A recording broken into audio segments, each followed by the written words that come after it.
What is up, everybody? Today we're going to be doing something really unusual with this boost controller. This is just a cheap eBay, like $12 boost controller that I bought, and I'm going to be using it for something very unusual on the Eclipse. But the first thing I need to do, this crap controller came with this weird aluminum mounting bracket, and the bolts that they give to bolt the boost controller to the bracket are too short. They don't even, like, when you put it through this hole right here, it doesn't even reach the threads at all. And this bolt that I have in it right now is longer than the ones that came with it. This I had in the house by a little bit, and it still barely grabs the threads. So I have to go to the hardware store and buy a bolt, and then I'm going to come back and I will explain what I'm going to be doing with this. Alright, I got the bolt for the controller. I have one that fit. That's not all the way in yet, and it is threaded in, so it should be more than enough to hold this thing. And I went and bought bolts to actually bolt the thing to the car. I'm going to pre-drill holes and then run these up into the dash, because this is going to be mounted inside the car. So basically a boost controller is just a glorified bleed valve. That's all this thing is. There's nothing special about mechanical boost controllers. It's just a bleed valve. You have, in this case, normally you'd have a boost line running in, and then you have the screw, which is just a bolt or a valve that runs off of a bolt. And when the controller is closed all the way, the valve inside blocks air off from getting to the second port, and then when you back it away, you're allowing air to travel through. That's all it is. And it's just an adjustable bleed valve, and this one in particular was super cheap, like I said, like 12 bucks on eBay, hence why it came with such, like, this is all I got to mount the thing with. I don't know why they gave me two giant hose clamps.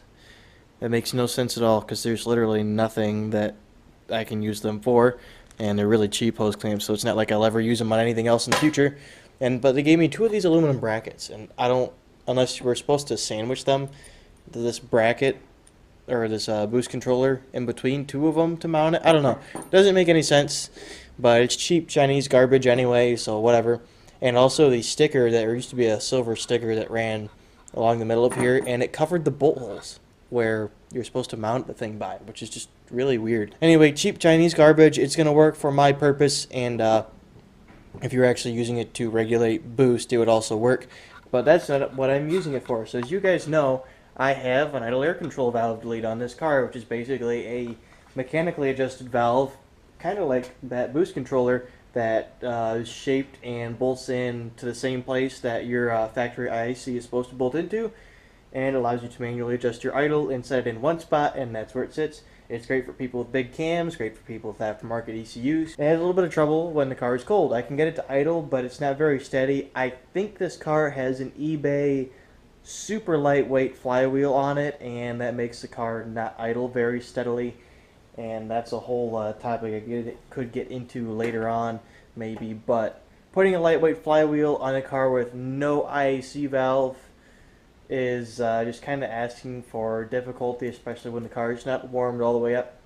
So I'm pretty sure, because the pressure plate in there's red, and I'm pretty sure it's an XTD, and it probably came with a lightweight flywheel to go with it. So the thing idles like poo, especially when it's cold. And what I'm going to do with this boost controller, or bleed valve, I guess, is I'm going to mount it inside of the car and tighten this down, bolt it up inside of the car, down near the steering wheel somewhere. I know it's really dark in here and you guys probably can't see anything, but basically I want to put it in a similar location to where like a carbureted vehicle would have the choke located, just so it sort of makes a little bit of sense. I may even put it up here off to the side a little bit. I don't know. We'll see where I decide to put it. But I'm going to mount it inside here, and then I'm going to take the vacuum line that came with this thing, and hopefully there's enough of it there, otherwise I'm going to have to leave again and go buy some. I'm going to run that line from vacuum port on the throttle body to that boost controller, and when I'm cold starting the car, or if it's just idling like garbage for some reason, I can crack this thing open, let a little bit of extra air in, and allow the car to idle higher. That's all I'm going to be doing. It's basically going to allow me a manual adjustment to the idle on the fly. I don't have to get out of the car and turn a wrench or anything, and I can leave the idle air delete where it's sitting, not have to ever touch it, and just use that thing to raise the idle when I'm trying to cold start the car, or if it's just not wanting to idle for some odd reason. That'll give me just enough airflow, hopefully, to raise the idle a couple hundred RPM, because it's about all I really need. I would never do this to anything that doesn't have an idle air control valve delete, or anything that really just has a a stock ECU.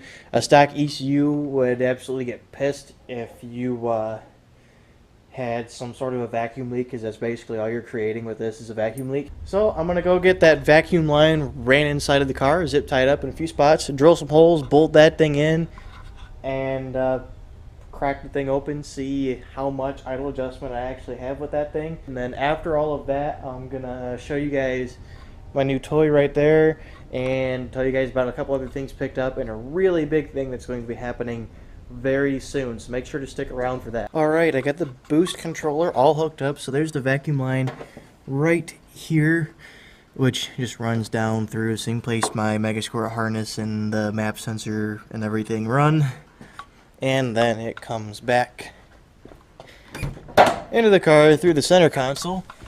You can see the line right there, and then right here, bolted it in. It looks pretty decent right there. I'm not upset about it. I kind of like how it looks. So now we're to the point where I can go ahead and try to start the car and see how much extra idle I can add to the car with that. One thing I want to mention before I try to start the car up real quick is that if you're going to do this, try to locate the line running to the controller as far away from your map sensor as possible. Let's go into the car and try to start it. I'm going to start it without opening that, since the car's pretty warm, it's heat soaked and everything already. It should start without any throttle input at all. But once it's started, I will see how much idle I can add to it through the valve. As long as I can raise it like a couple hundred, that should be plenty. Even if I can just get 100 out of it, anything is better than what I'm currently stuck with.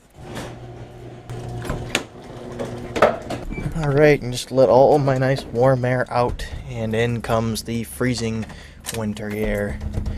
Alright, this should be all the way closed. One weird thing about this is that it's reverse threaded, so turning it to the right opens it, and turning it to the left brings it in and closes it. Kind of weird, but oh well. Hopefully that thing doesn't whistle really loud when it's open. Yeah, it'll idle.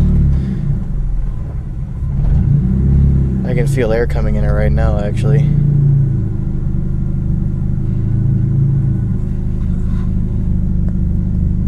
And it's supposed to be all the way closed. Let's see what happens when I turn it open. Oh, you can hear it. It definitely raises the idle. Yeah, if I put my finger over it and close it, idle goes back down. You can definitely hear the leak. I don't like that I can feel it pulling air in right now. It's not supposed to be doing anything at all right now. It went up about, I don't know, 50 to 100. I guess I could.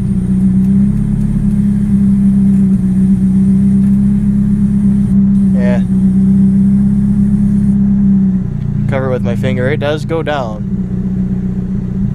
And I'll open it back up.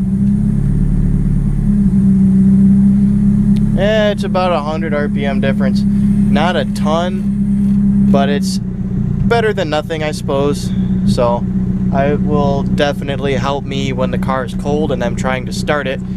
I will test it out tomorrow when I get to work and see if I can start the car after it's been sitting for about 12 hours or so without using the throttle. I will still probably have to use throttle, but I'd be really curious to see if I don't have to at all.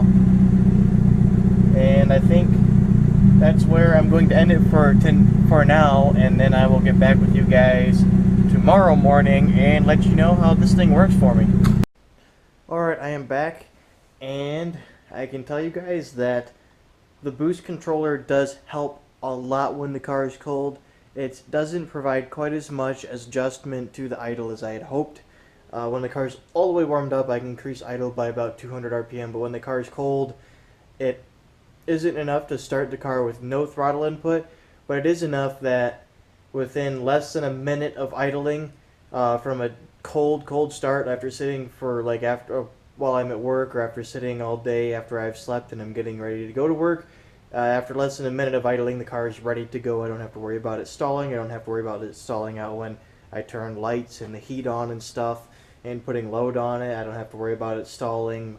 If I am using throttle, say to back out of the driveway and then let off completely and the idle drops, it used to drop really hard, thanks to more than likely an eBay lightweight flywheel that's in the car, I'm pretty sure.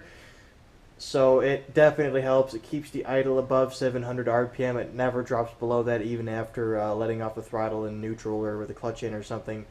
And it also helps the car to warm up a little bit faster since the idle is a little bit higher. It's getting a little bit more air in, a little bit bigger bang, a little bit higher revs. It helps to warm the car up a little bit quicker as well. So it does work. Not as effective as I had hoped, but it does work. It was worth it. I'm definitely going to keep it in there. One thing I ended up doing, because the thing whistles really loud. It is extremely loud inside of the car with that thing open. I took the last little section of hose, had about 4 inches of it, just stuck that onto that other metal fitting where the air comes into, and ran it behind my center console, and it muffled the sound of the hissing a lot better. It used to be almost like a metallic whistling sound, really painful, and now it just sounds like somebody sucking on an empty straw. So it's a lot better than it was. It's more than enough to help this car, and pretty soon here I won't be driving it in the cold anyway, so it's not like it's going to be a big issue. When I'm driving in the summertime, it's going to be warmer to start with, and hopefully by the time I start driving this thing next summer, I'll have the slow fuel leak. It's not so much a leak, but this car loses fuel pressure somewhere when it sits, so it makes it really hard to start the car. So it worked. It was definitely worth the $10-12 that I spent on the boost controller to help start the car. And it's definitely nice just to have something to increase idle speed just a little bit when this car has been sitting for a while. So I guess since it's the end of the video, I'll go ahead and tell you guys about a few things that I picked up and a few things that are going to be going on very soon. First thing, I got a new grip handle for the GoPro, so you won't hear a bunch of that like scraping noises when I like handle the GoPro and stuff. You'll be able to hear a little bit still, but it'll be a lot quieter than when I had the tripod handle. I still have the tripod handle. I'll still be using it when I'm trying to do tripod stuff, but having the regular grip handle is a lot nicer. Also, bought a heater, showed you guys a little bit. Went and picked this thing up for $200. It is a Heat Star, never heard of it, but it's 175,000 BTUs, and in this garage, which has horrible insulation, holes everywhere, and no door over there, it actually keeps it above 70 degrees just fine in here, which is ridiculous. Of course, if you're standing right by the door, it's cold, but if I'm over here, I'm working on the car over there, or I'm anywhere over here, it stays nice and warm in here even when it's like 20 degrees outside. I tested it this weekend. It does great. Also picked up a couple other tools. I made a couple Harbor Freight runs, but an electric impact. It was on sale, $50, so I had to buy it. Bought a drill, and the drill kind of sucks, but it was $20, so oh well. Now I have 2 drills at least, so while one is charging, I can use the other one and then, you know, go back and forth. The D-wall definitely blows the thing out of the water. And I bought a new set of drill bits. That was something I needed really bad. Bought some welder stuff, wire, ends, the little gun or whatever those end things are. And I bought a tap and die set. And I think that's about all I bought. I think that was it. This was the biggest item. This and the impact gun were the 2 big items I bought. Super happy to finally have an impact gun. That's going to be so nice. And the final thing is I'm going to be renting a shop here in the next month or two. It's some old storage units. Basically, I took 4 like vehicle-sized storage units, knocked the walls out between the 4, and turned those 4 units into one giant space that you can rent. It has power. It's insulated. Has 1 electric overhead door, and then just the 2 storage unit doors on the other side still there. So there's 3 entry points, plus there's like a little foyer room that's like double doored, so you have to come in 2 doors to get in, which will help with the insulation as well, which is really cool. Hopefully I'll be in there by the end of this year, but we'll see. Once I'm in there, we've got some really big plans. Basically, this whole car is getting ripped apart, and I'm going through everything. But until then, things are probably going to be a little bit slow. I'm going to try to keep content going. I'm going to try to do a few things aside from just working on this car to keep you guys entertained, but we'll just see how that goes. I'm not really the most entertaining person in the world, so I'll try to keep at least one video a week for you guys, but hopefully I can maintain that. If not, oh well. But at least now you guys know that things are going to be slow until I have a permanent space to work on this car. I could tear it apart here, but I'm not going to tear it apart here and then have to throw it back together, have to cart it out of here just to get it to the new space. I'd rather just wait a few months, save my money so I can buy tools and parts, and then be ready to go the instant I'm in the new shop to start working on this thing. And yeah, I also did a little bit of work to the car, made a video on it, and once again I had SD card problems. I don't know what my issue with SD cards is, but it's happened in the past. I think this is like the third, this is probably the third time I've lost an entire video's worth of footage because of an SD card, but hopefully I quit having issues. Anyway, I cut sections of the core support out and welded new plates in, and I now have radiator mounts. There's no more zip ties up here holding the radiator in. I just painted it black for now just so it wouldn't rust, but I'm super happy with this. I tried drilling the old ones out. They would not drill through straight enough for me to like retap them or anything. They were not coming out. They were stuck. Those things were not going to come out with an easy out or anything. I tried welding with my welding nut to them with my welder. It just kept snapping off because it's a Harbor Freight welder. It doesn't have the balls. And so I just cut it out, and you can see the welds around the side were just welded flat plates to it right here. And I was actually able to cut these old tabs that used to be up here that were for some AC stuff. And I also, while I was up here, I welded the front bumper mount straight to this core support and down to the lower piece down here. I welded it straight to it because once again bolts were snapped. I couldn't bolt it on. I've had this thing for months. It has a date on it, 6/22. What is that, June, July? I bought that thing and haven't been able to use it because I didn't have any place to bolt it in, but now I do, so I was able to just weld it in.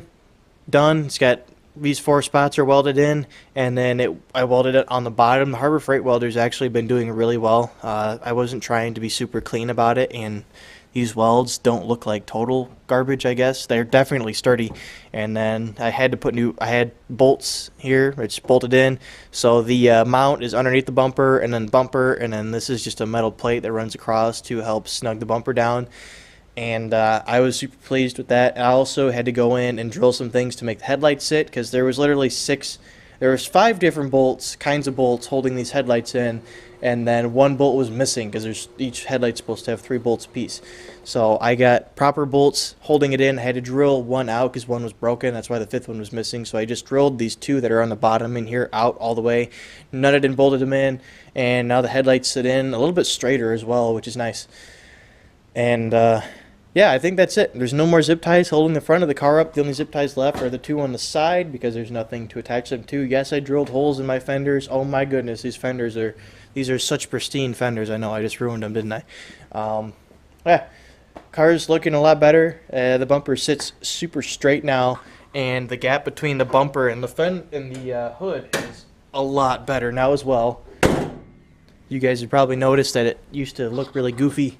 Still looks goofy, but the bumper sits pretty square in there. The gap between the bumper and the bottom of the hood, or the front of the hood, is nice and even. The headlight gaps are nice and even. This bumper's pretty screwed up, so there's still a gap underneath this headlight and not one underneath that one.